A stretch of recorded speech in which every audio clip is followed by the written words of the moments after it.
All right, get ready, because we are diving headfirst into some serious history today. Definitely. We're talking about the aftermath of the crucifixion, that whole chaotic scene. Right. But hold on to your hats, folks, because we're not just rehashing the old resurrection story everyone knows. Oh, yeah. You sent over these fascinating excerpts from the Urantia book. Oh.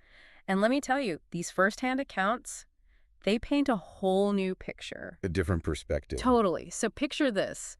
It's Sunday, Jerusalem's buzzing with grief, confusion, you name it. Heavy, heavy stuff. The apostles are holed up, scared out of their minds. Understandably so. This wasn't just like losing a leader. Right. Their whole world just imploded. Like the rug was pulled out from under them. Exactly. Think about it. 3 years. They're seeing miracles left and right, experiencing the divine alongside Jesus.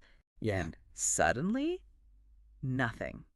Silence. It's no wonder the Urantia book talks about Peter drowning in guilt, second-guessing every little thing. It's so relatable, though, isn't it? Oh, absolutely. That human need for a sign, that desperation when you feel like you've messed up big time. It's so raw. And then you've got Thomas off in his own world, overthinking everything. Right. Like, what was going through his head all those hours? They were close to Jesus, you know. More than just followers. This wasn't some casual fan club. Exactly. They debated with him, argued, laughed. Years of that bond. And poof, gone. Just like that. And the messenger system they were so used to for guidance, for communication. Totally. Gone too. It's like suddenly being stranded without a map or a compass. Completely untethered. Okay, so everyone's a mess, coping in their own way. Grief, does that not? But even in that darkness, there are these sparks of hope, right? Glimmers. Like John, holding on to Jesus' promises about resurrection like a lifeline. Faith is an anchor. And James, always the man of action, ready to march to the tomb and get some answers. It's fascinating how their personalities really come through, even in grief, you know. It's true. Nathaniel urging caution, Yeah. maybe even diving into some deep theological debate. It's like a microcosm of how people deal with loss, even today. Absolutely. Searching for meaning, for answers. And little did they know, things were about to get a whole lot livelier, you could say. Oh, this is where it gets good. Because while they're wrestling with their doubts, Jesus starts showing up. Not just a quick peekaboo, I'm back, either. Oh, no, we're talking a full-on series of encounters. Vivid, detailed, like something out of this world. They add a whole other dimension to the resurrection story. Completely. And what gets me is how personal each appearance is.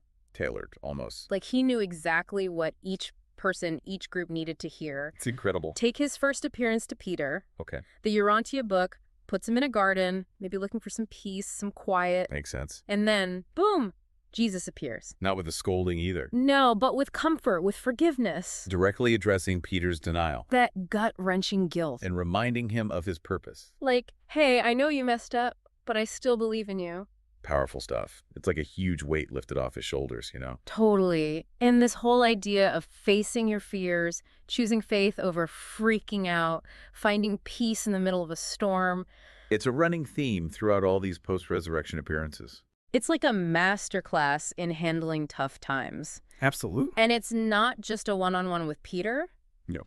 The Urantia book takes us to that scene, you know, the one where Jesus appears to all the apostles gathered together. Oh, yeah. They're still hiding out, terrified. You can practically feel the fear in that room. And then bam, there he is, right in the middle of it all. It's no big deal. But get this, they don't even recognize him at first. Really? They're so shaken up. Wow, think about that.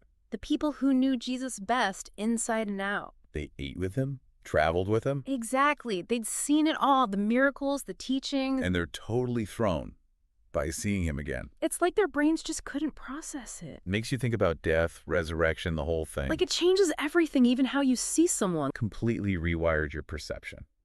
So there they are, freaking out. And Jesus, being Jesus, he's just so cool about it. Calm in the chaos. He gently calls them out on their doubt. Like a good teacher, reminding them of the lessons. And then, this is where it gets interesting, he gives them their mission. Okay, here we go. Go spread the good news, he says. Classic. But he's not talking about preaching doom and gloom. No. He's talking about love, about serving others. A new way of being in the world. Exactly. And it's radical, especially back then. How so? Religion, it was all about power, lineage, who you knew. Right. Jesus flips the script. He's like, nope, it's about what's in your heart, how you treat people. Compassion action. That's the real deal. Okay, but hold on. We can't forget about Thomas. Oh yeah, doubting Thomas. While all this is happening, he's off doing his own thing. The Urantia book really digs into his skepticism. He's not just asking questions, he's demanding proof. It's like he needs to see it to believe it. He's practically daring Jesus to show up. That's bold. And you know what? I kind of respect that. Me too. He's not just following the crowd, even if it's his closest friends. He's sticking to his guns, even if those guns are loaded with doubt. Exactly. So a whole week goes by. A whole week. The other apostles, they're buzzing about their encounters, the awe, the renewed sense of purpose. And Thomas. Thomas is stewing, picking apart their stories, letting that doubt simmer. He's got a lot to unpack. And he finally cracks. What does he do? He tells the others flat out, I won't believe it unless I see him with my own eyes, touch his wounds myself. Wow, he's drawing a line in the sand. Talk about a challenge. So what happens next? It's like he's calling Jesus' bluff almost. Right. Talk about high stakes. So there they are, all gathered again. The tension's so thick you could cut it with a knife. And Thomas is standing firm, waiting for a sign. And then, bam, just as Thomas lays down the law, something wild happens. What happens? Tell me. Jesus, in his Urantia form, just materializes right there in the room with them. Hold on. Urantia form. Yeah. For those of us who haven't cracked open the Urantia book, Right. What exactly does that mean? Good point. It's a bit of Urantia lingo. Lay it on us. Basically, Urantia refers to the state of being that bridges the material and spiritual worlds. Okay. It's how beings like Jesus can interact with us regular folks even after death. So, like a temporary physical body. Kinda, yeah. Think of it as a way for them to make contact. Wild. Okay, so Jesus, in this Urantia form, just pops in. Out of thin air. And get this.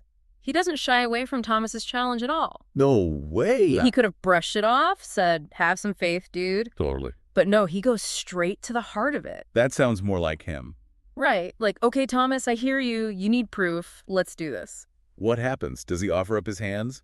Let Thomas touch the wounds? He does. Invites Thomas to touch the wounds, see for himself. Wow. That's intense. Right. No ghosting here. This is the real deal. Resurrected Jesus. I mean, as real as Urantia form can be, I guess. Exactly. But then it gets even better. Okay, now you've got to tell me. Jesus, he looks at Thomas and he says, you have believed, Thomas, because you have really seen and heard me. Blessed are those in the ages to come who will believe, even though they have not seen with the eye of flesh, nor heard with the mortal ear.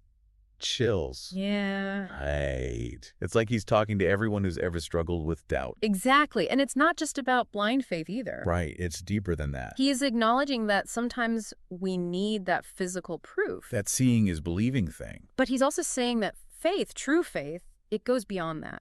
It's about trusting, even when you haven't seen it with your own two eyes. Exactly. And think about it. This is Thomas, who knew Jesus better than almost anyone. Right. He wasn't some random skeptic. And yet even he needed that confirmation. It just makes the whole thing so much more relatable, doesn't it? Totally. We all have our Thomas moments, those times when we just need a little something extra to solidify that belief. Absolutely. And the Urantia book, it doesn't shy away from that. It embraces it. It shows that doubt, it's not the enemy of faith. Sometimes it's the pathway. Okay, so Thomas has his big aha moment. What happens next? Does Jesus stick around? You know, what's amazing is that Thomas's story, it's not even the end of it. There's more. Oh yeah, the Urantia book goes on to describe all these other appearances in different places, different cultures. Really? Like where? One that really stands out is this gathering in Alexandria. Alexandria. That's a long way from Jerusalem. Right, like Jesus was intentional about spreading his message far and wide. It wasn't just a local thing for him. Exactly. And what's interesting is that this appearance, it happens right after a messenger from Jerusalem shows up. Talk about timing. Right. And this messenger, he's telling everyone about the crucifixion. Whoa, heavy stuff. Imagine hearing that news, trying to process it all. And then, bam, Jesus himself shows up. It's almost too much to handle. No kidding. But it makes you think, how did people react to that? Seeing Jesus alive after hearing he was crucified. That's a great question. And, you know, the Urantia book, it kind of suggests that all those different reactions, the shock, the disbelief, even the skepticism, They were all part of the experience. it's like Jesus wasn't trying to create these cookie-cutter followers. You wanted people to grapple with it, to come to their own understanding. Exactly. Because ultimately, it's not about fitting into some predefined box of belief. It's about taking those core principles of love, of service. And figuring out how they resonate in your own life. And let me tell you, that's no easy task. It's a lifelong journey, right? But that's what makes it so meaningful. Absolutely. And it's something we can all connect to even today. So much to unpack from these resurrection accounts. It really makes you think, doesn't it? It does, from the depths of despair to these incredible encounters and that enduring message of hope and love. A message that's still relevant today, all these centuries later. It makes you wonder, what would it take for us to have that same unwavering faith? What would it take for us to really believe? It's a question worth pondering, for sure. Well, folks, we've covered a lot of ground today, journeyed through doubt, fear, and ultimately to the transformative power of belief. It's been quite the deep dive. It has. Big thanks to you for joining us on this exploration of the Urantia Book's resurrection narrative. Always a pleasure to chat with you. And to all of you listening, keep those questions coming, keep exploring, keep the conversation going. Until next time.